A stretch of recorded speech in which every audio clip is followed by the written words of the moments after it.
അമ്മ സംഘടനയിലെ ഭരണസമിതിയിലെ ചില ഭാരവാഹികൾ നേരിടേണ്ടി വന്ന ലൈംഗിക ആരോപണങ്ങളുടെ പശ്ചാത്തലത്തിൽ അമ്മയുടെ നിലവിലുള്ള ഭരണസമിതി അതിൻ്റെ ധാർമ്മികമായ ഉത്തരവാദിത്വം മുൻനിർത്തി രാജിവെക്കുന്നു.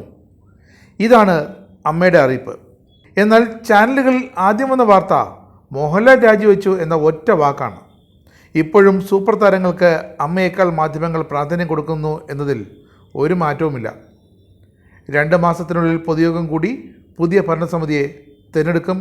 അതുവരെ ഓഫീസ് പ്രവർത്തനങ്ങൾ ഏകോപിപ്പിക്കാനും നിലവിലുള്ള ഭരണസമിതി താൽക്കാലിക സംവിധാനമായി തുടരും. ഇതാണ് അമ്മ ഭാരവാഹികളുടെ ഉറപ്പ്. ഒരു ഭാഗത്ത് സിനിമാ മേഖലയിൽ വനിതകൾ നേരിട്ട ദുരനുഭവങ്ങൾ അന്വേഷിക്കുന്നതിന് രൂപം നൽകിയ പ്രത്യേക അന്വേഷണ സംഘം പോലീസ് ആസ്ഥാനത്ത് സംസ്ഥാന പോലീസ് മേധാവി ഷെയ്ഖ് ദർവേഷ് സാഹിബിൻ്റെ അധ്യക്ഷതയിൽ യോഗം ചേർന്ന് തുടരന്വേഷണത്തിന് രൂപം നൽകി കഴിഞ്ഞു.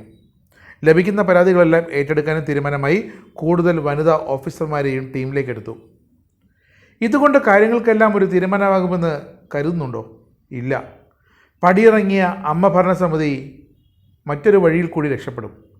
പവർ ഗ്രൂപ്പ് എന്ന ഒന്ന് അവസാനിപ്പിക്കാൻ ഇതോടെ ആരെക്കൊണ്ടുമൊന്നും സാധിക്കില്ല. ഇപ്പോൾ മാധ്യമങ്ങളിലൂടെ പരാതിപ്പെടുന്ന നടിമാരിൽ എത്ര പേർ വ്യക്തമായ തെളിവുകളോടെ പോലീസിൻ്റെ മുന്നിലെത്തും?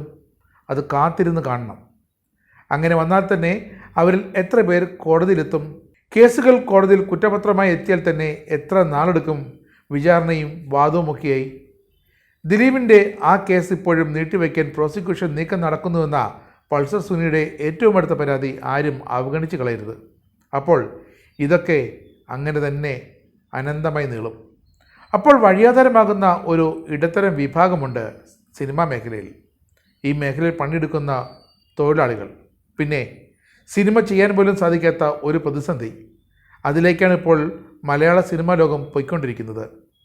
ഇവിടുത്തെ ആരോപണങ്ങളും പരാതികളും വേട്ടക്കാരുടെ അതിക്രമ കഥകളുമൊക്കെ അറിയുന്ന പ്രൊഡ്യൂസർമാർ ഇനി സിനിമ എടുക്കാൻ കേരളത്തിൽ പണമിറക്കാൻ മടി കാട്ടും. കാരണം അവർ പക്ക വ്യവസായികളാണ്.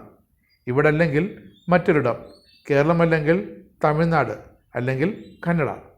ദിലീപിൻ്റെ കാര്യത്തിൽ സംഭവിച്ചതുപോലെ ഒരു വിഭാഗം പ്രേക്ഷകർ ഇനി ഈ നടൻ്റെ സിനിമ കാണില്ല എന്ന് തീരുമാനമെടുത്താൽ നഷ്ടം ആ പ്രൊഡ്യൂസർക്കാണ്.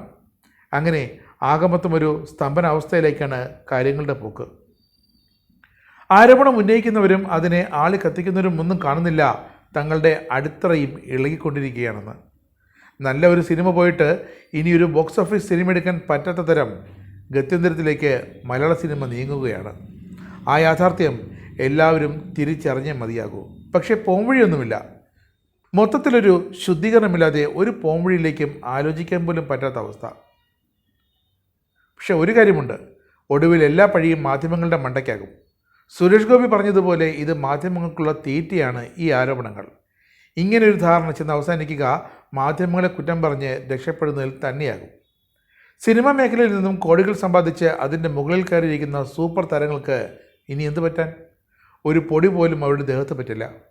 ഇപ്പോഴുണ്ടായ ഈ പ്രതിസന്ധിക്ക് പ്രധാന കാരണക്കാർ 4 വർഷം ആ റിപ്പോർട്ടിന് മുകളിൽ അടയിരുന്ന സംസ്ഥാനത്തെ ഇടത് സർക്കാർ തന്നെയാണ്. സാംസ്കാരിക മന്ത്രിയും അദ്ദേഹത്തിൻ്റെ ആ വകുപ്പും തന്നെയാണ്. ഇനി കേരളത്തിലെ സിനിമ മേഖലയിൽ സംഭവിക്കാൻ പോകുക പ്രൊഡ്യൂസർമാർ വരില്ല, വന്നാൽ തന്നെ തുകയിറക്കുക ലുബ്ധിച്ചാകും. ഡയറക്ടർ നടന്മാരും ഇനി സെറ്റുകളിൽ ഭയന്നാകും ജോലി ചെയ്യുക. ആ ഭയം പക്ഷേ നല്ലതാണ്. പക്ഷേ ഒരു സിനിമയുടെ രൂപീകരണത്തെ, അതിൻ്റെ വിജയത്തെ അത് പ്രതികൂലമായി തന്നെ ബാധിക്കുമെന്ന് ഉറപ്പുണ്ട്. ചുരുക്കത്തിൽ നടന്മാരുടെ അടക്കം സമനില തെറ്റും. പഞ്ചാരടിക്കാനും കാണുമ്പോൾ ചിരിക്കാനും കൊച്ചു വർത്തമാനം പറയാനുമൊക്കെ ആരാധികമാർ ഭയക്കുന്ന, അവരിൽ നിന്നും ഓടി ഒളിക്കുന്ന ഒരവസ്ഥയെപ്പറ്റി നമ്മുടെ നടന്മാർക്ക് ചിന്തിക്കാനേ പറ്റില്ല. പക്ഷേ അവസ്ഥ ഇപ്പോൾ ഇങ്ങനെയാണ്. ഇതൊക്കെ സ്തംഭിപ്പിച്ചിരിക്കുന്നത് സംസ്ഥാന സിനിമാ വ്യവസായത്തെ തന്നെയാണ്. പറഞ്ഞു നിർത്തുമ്പോൾ പ്രതിപക്ഷ നേതാവിൻ്റെ ആ വാക്കുകൾ കടമെടുക്കേണ്ടി വരും. ഇരകളെ വീണ്ടും വീണ്ടും അപമാനിക്കുകയും വേട്ടക്കാരായ വമ്പന്മാരെ സംരക്ഷിക്കുകയുമാണ് സർക്കാർ ചെയ്യുന്നത്. ഇനി ശുദ്ധീകരണത്തിൻ്റെ സമയമാണ്. അതെങ്കിലും നേരാവണ്ണം കൃത്യമായി മുറ പോലെ നടക്കട്ടെ.